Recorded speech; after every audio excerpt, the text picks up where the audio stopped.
Swastiastu. Baik, terima kasih atas waktunya yang diberikan kepada kelompok kami. Di sini izinkan kami akan membacakan hasil presentasi dari kelompok kami. Sebelumnya perkenalkan, nama saya Made Wesada Putra dan teman saya. Perkenalkan, nama saya Desa Madi Emilia Carolina. Baik, di sini saya akan menjelaskan materi mengenai lingkungan dan pembangunan. Lingkungan dan pembangunan merupakan suatu hal yang sangat vital di era modern sekarang ini. Banyaknya pembangunan dan tidak berwawasan lingkungan akan berdampak buruk pada suatu wilayah. Namun sebaliknya, suatu lingkungan yang memiliki potensi namun tidak diimbangi dengan suatu pembangunan, maka potensi yang dimiliki lingkungan tersebut juga tidak berguna. Baik, selanjutnya saya akan membahas materi mengenai kriteria hukum-hukum yang berlaku dalam suatu lingkungan. Kita sebagai manusia dianggap sebagai individu yang menjadi pusat perhatian di dalam membicarakan masalah lingkungan hidup. Maka unsur-unsur yang berada di sekitar kita hidup diatur oleh suatu hukum alam secara otomatis. Dari uraian secara singkat di atas, beberapa hukum atau kaidah lingkungan dapat diperoleh, misalnya 1. Suatu lingkungan memiliki keteraturan secara alamiah. 2. Suatu lingkungan mempunyai kemampuan tersendiri selama keadaan masih berkembang.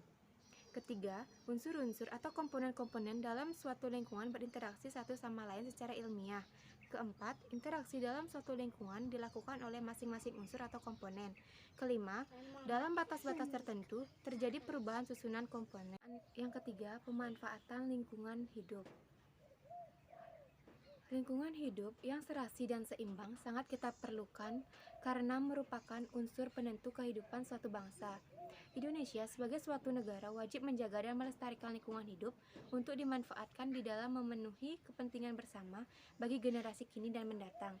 Beberapa pemanfaatan lingkungan hidup sebagai berikut. Pertama, memelihara dan memperbesarkan benih-benih hewan dari tumbuhan dengan tetap mempertahankan jenisnya. Kedua, pengambilan tumbuhan liar untuk kepentingan penjualan dengan cara membudidayakannya seperti penemuan berbagai jenis anggota hutan yang dikembangkan melalui perkebunan.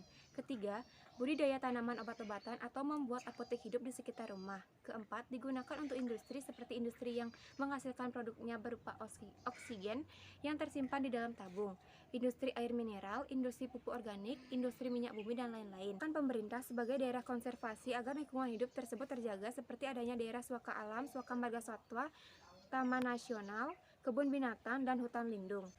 Selanjutnya akan dibawakan oleh teman saya. Keterbatasan ekologi dalam pembangunan. Keterbatasan ekologi dalam pembangunan adalah meningkatkan jumlah penduduk bumi, menyebabkan peningkatan berbagai kebutuhan, mulai dari pangan, sadang maupun pemukiman.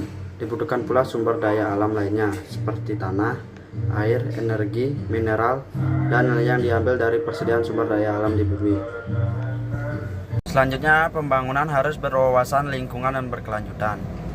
Pembangunan berwawasan lingkungan mempengaruhi usaha meningkatkan kualitas manusia secara bertahap dengan memperhatikan faktor lingkungan. Pembangunan berwawasan lingkungan dikenal dengan nama pembangunan berkelanjutan.